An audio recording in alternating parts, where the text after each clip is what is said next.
Хазірет әке Франсис папаның ораза кезеңіндегі екінші жексенбі күні жайлы уағызы. Құрметті бауырластарым, ораза кезеңіндегі екінші жексенбі күнінің литургия кезінде оқытылатын Інжілі Исаның өзгеріске түскені туралы айтады. Луқа 9:28-36. Биік таудың басында сиынып мінәжат еткенде, Исаның бет әлпеті өзгеріске түсіп, оның киімдері әппақ болып найзағайдай, отындай жалтырап тұрды. Оның салтанатты нұрында Мұса мен Илияс пайда болып, Иса Иерусалим қаласында тойлайтын Пәсіх мейрамы туралы, яғни Исаның келешек азап шегуі, қайтыс болуы және қайта тірілуі туралы онымен сөйлесті. Исамен бірге таудың басына шыққан елшілер Петр, Жохан және Жақып осы ғажайып оқиғаның куәсі болды. Олардың бұл ерекше көрініске көздерін қандай бадырайтып ашқанын ойға түсірейік.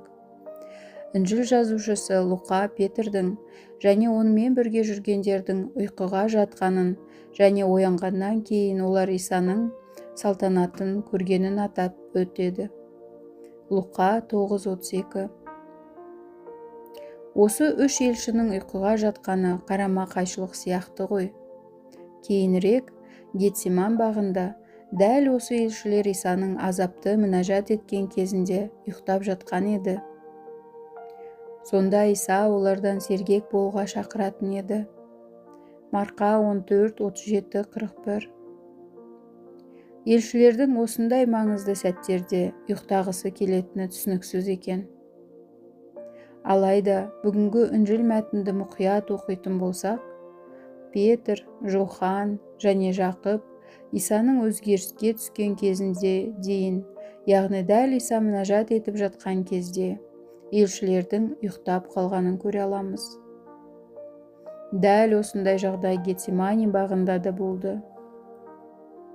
Исаның ұзақ уақыт бойы үнсіз және жинақы түрде сиынып мінәжат еткені анық. Бастапқыда шаршау мен ұйқыдан басылғанша, елшілер Исамен бірге дұға етті деп болжауға болады. Бауырластарым, елшілердің бұл орынсыз ұйқыға жатқаны өміріміздің маңызды сәтінде өзіміздің қалай шаршамайтынымызды еске салады емес пе? Мысалы, күн батқанда біз дұға етіп, жұмысқа толы күннен кейін Исамен бірге болғымыз келген кезде осының болуы мүмкін. Немесе отбасымызбен сөйлесетін уақыт келгенде күшіміз жоқ. Бірегей сәттерді жіберіп алмау үшін біз сергек, мұқият, жағдайға көбірек араласқымыз келеді, бірақ істей алмаймыз.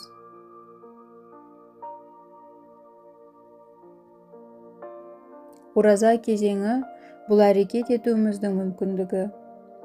Бұл Құдай бізді киелі рухтың жүрегімізде әрекет етуіне жол бермейтін ішкі ұйқыдан оятқысы келетін уақыт. Жүрегіміздің сау болуы бізге ғана емес, Құдайға да байланысты екенін ешқашан ұмытпайықшы. Осы Құдайдан шығатын рақым, осыны Құдайдан сұрауымыз керек. Бүгінгі Інжілдегі үш елші мұны көрсетеді. Олар аман сау болды, олар Исамен бірге таудың басына шықты, бірақ олар тек қана өз күшімен сергек бола алмады. Бұл бізге де таныс. Бірақ елшілер дәл Исаның өзгеріске түскен кезінде оянды. Исаның салтанатының нұры оларды оятса керек.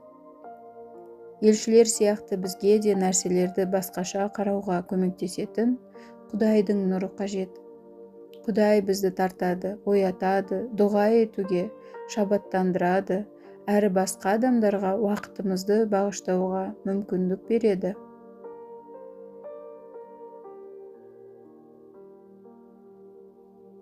Осы ораза кезеңінде күнделікті уайым қайғымыздан кейін Құдайдың нұрына бөленбей, үйімізде жарығын өшірмеу пайдалы болады. Ұйқыға жатар алдында мінәжат етуіміз керек. Иемізге сендерді таң қалдыруға және жүректеріңді оятуға мүмкіндік беріңдерші. Мысалы, киелі кітапты ашып, Құдай сөзіне сендерді таң қалдыруға мүмкіндік беріңдерші. Немесе айқыш ағашқа қарап, адамдарды ешқашан тастамайтын Құдайдың құдіретті сүйіспеншілігіне таңданыңыз. Құдайдың бұл сүйіспеншілігі біздің күндеріміздің өзгертіп, жаңа мағынаға, әрі салтанатты нұрына толтыра алады. Құдайдың бізге беріп отырған рақымының осы уақытын алу үшін Мариям Бикеш жүрегімізді сергек ұстауға көмектесе берсін. Аумин.